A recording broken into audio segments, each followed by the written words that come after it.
کبھی سوچا ہے کہ ایک ایسی شخصیت جن کی تعلیمات 1400 سال پرانی ہیں آج بھی ہماری سپر فاسٹ ماڈرن دنیا کو گائیڈ کر رہی ہیں؟ آج ہم انہی ٹائم لیس پرنسپلز کو تھوڑا سا ایکسپلور کرتے ہیں۔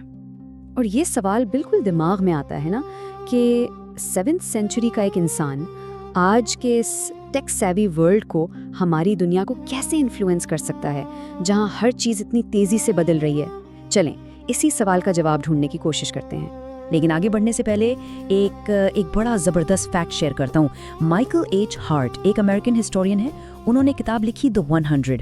اس میں انہوں نے تاریخ کے 100 سب سے انفلوئنشل لوگوں کو رینک کیا، اور گیس واٹ، نمبر 1 پہ کون تھا؟ پروفٹ محمد، نمبر 1۔ تو سوال وہی ہے، آخر کیوں؟ کیا وجہ تھی؟ تو اس کیوں کا جواب ڈھونڈنے کے لیے ہم اس پوری ڈسکشن کو 5 پارٹس میں بریک ڈاؤن کریں گے۔ ہم بات کریں گے سائنس سے پہلے کی سائنس کی، پھر دیکھیں گے اقرا سے شروع ہونے والا ریولیوشن، اس کے بعد ہیومینٹی اور جسٹس پہ، پھر ہمارے پلانٹ کے لیے کیا ویژن تھا، اور اینڈ میں دیکھیں گے کہ دنیا اس سب کے بارے میں کیا کہتی ہے۔ چلیں شروع کرتے ہیں پہلے سیکشن سے، سائنس سے پہلے کی سائنس۔ بیسیکلی ہم ان پرنسپلز کی بات کر رہے ہیں جو 1400 سال پہلے دیے گئے اور آج ماڈرن سائنس ان کو ویلیڈیٹ کر رہی ہے۔ Kind of cool, right? سب سے پہلے لیٹس ٹاک اباؤٹ کلینلینس، صفائی۔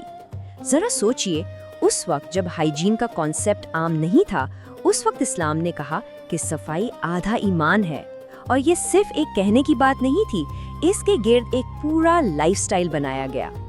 دیکھیں، ایک طرف 7th سینچری کی پریکٹسز ہیں، وضو، دن میں کئی بار ہاتھ منہ دھونا، یا پھر مسواک فار اورل ہائیجین، اور دوسری طرف آج کے ماڈرن سٹینڈرڈز ہیں جیسے WHO کے protocols, daily hand washing, brushing. It's a direct line, بالکل صاف کنیکشن نظر آتا ہے نا؟ اور یہ بات صرف پرسنل ہائیجین تک نہیں رکتی، یہ کمیونٹی ہیلتھ تک جاتی ہے۔ ایک حدیث ہے جس کا مفہوم ہے کہ اگر کسی جگہ پلیگ یا کوئی وبا پھیلی ہو تو وہاں مت جاؤ، اور اگر آپ آلریڈی وہاں ہو تو وہاں سے باہر مت نکلو۔ Sound familiar? یہ کوارنٹین کا وہی بیسک پرنسپل ہے جو ہم سب نے کووڈ-19 کے دوران پوری دنیا میں دیکھا۔ اوکے، تو فزیکل کلینلینس سے آگے بڑھتے ہیں۔ اب بات کرتے ہیں انٹلیکچوئل انلائٹمنٹ کی، اس ریولوشن کی جو تلوار سے نہیں بلکہ ایک لفظ، علم یعنی نالج سے شروع ہوا۔ قرآن کا سب سے پہلا لفظ جو ریویل ہوا وہ تھا اقرا، یعنی ریڈ، پڑھو۔ سوچو، اس ایک لفظ نے ایک ایسی سویلائزیشن کی نیو رکھی جہاں نالج حاصل کرنا ہر مرد اور عورت کے لیے ایک سیکرڈ ڈیوٹی بنا دی گئی۔ ایک ایسے وقت میں جب دنیا اندھیرے میں تھی، وہاں پڑھنے کا حکم دیا جا رہا تھا۔ تو اب جب علم کی روشنی آئی، اس کے بعد ایک ایسی سوسائٹی کا بلو پرنٹ بنا جہاں ہیومینٹی اور جسٹس، انسانیت اور انصاف سب سے اوپر تھے۔ For example, women's rights. ایک ایسے ٹائم میں جب عورتوں کے پاس بیسک رائٹس بھی نہیں تھے، اسلام نے انہیں انہیریٹنس رائٹس دیے، یعنی وراثت میں حق، ان کا سوشل سٹینڈنگ ایلیویٹ کیا، اور مردوں سے کہا گیا کہ تم میں سے بیسٹ وہ ہے جو اپنی وائف کے لیے بیسٹ ہے۔ اس دور کے حساب سے یہ ایک بالکل ریڈیکل شفٹ تھا۔ پھر آتے ہیں اکنامکس پہ۔ ربا یعنی انٹرسٹ کو پروہیبٹ کیا گیا اور آنیسٹ ٹریڈ پہ زور دیا گیا۔ اور یہاں مزے کی بات یہ ہے کہ یہی پرنسپلز آج کی ماڈرن ایتھیکل فائنانس کی بنیاد ہے، اور پوری multi $1 trillion Islamic banking industry اسی کانسیپٹ پہ کھڑی ہے۔ گورننس کی بات کریں تو شورا کا پرنسپل دیا گیا۔ شورا کا مطلب ہے کنسلٹیشن، مشورہ۔ اس کے 3 کور آئیڈیاز ہیں: آپس میں کنسلٹ کرو، سب کے لیے جسٹس ہو، اور جو لیڈر ہے وہ اکاؤنٹیبل ہو۔ اس میں کہیں نہ کہیں ماڈرن ڈیموکریٹک ویلیوز کی جھلک صاف نظر آتی ہے۔ اچھا، اب ایک ایسے ویژن کی بات کرتے ہیں جو واقعی اپنے ٹائم سے بہت آگے تھا، a vision for the planet. یہ حدیث سنیے، اس کی ڈیپتھ کو سمجھنے کی کوشش کریں۔ اگر قیامت آ رہی ہو اور تمہارے ہاتھ میں ایک چھوٹا سا پودا ہو تو اسے زمین میں لگا دو۔ یہ صرف گارڈننگ کی بات نہیں ہو رہی، یہ ہوپ کی بات ہے، پازیٹیو ایکشن کی بات ہے، آخری لمحے تک اپنی رسپانسبلٹی پوری کرنے کا میسج ہے۔ It's incredibly powerful.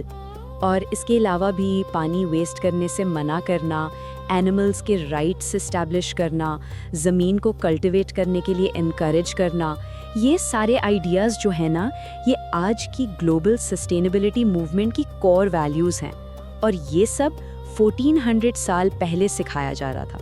تو اب آتے ہیں آخری حصے پہ کہ نان مسلم اسکالرز اور تھنکرز اس انفلوئنس کو، اس اثر کو کیسے دیکھتے ہیں.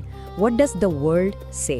فیمس پلے رائٹ جارج برنارڈ شاء نے ایک بار لکھا تھا کہ اگر اگلے 100 سال میں کوئی ریلیجن یورپ پہ رول کرنے کا چانس رکھتا ہے تو وہ اسلام ہو سکتا ہے. کیوں؟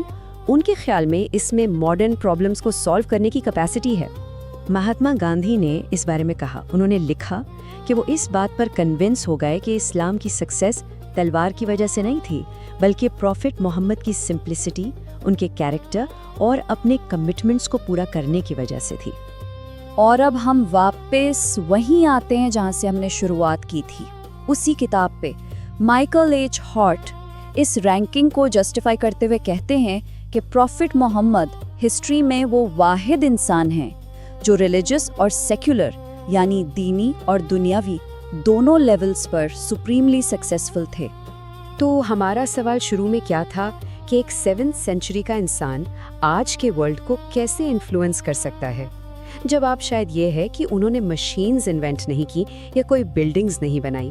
انہوں نے انسانیت کے لیے، ہیومینٹی کے لیے ٹائم لیس پرنسپلز دیے، ایسے اصول جو کسی ایک وقت یا جگہ کے لیے نہیں بلکہ ہر دور اور ہر سوسائٹی کے لیے ہیں.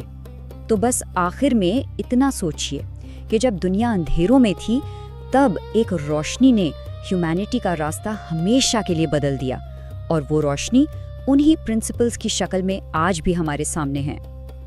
Don't forget to like and subscribe.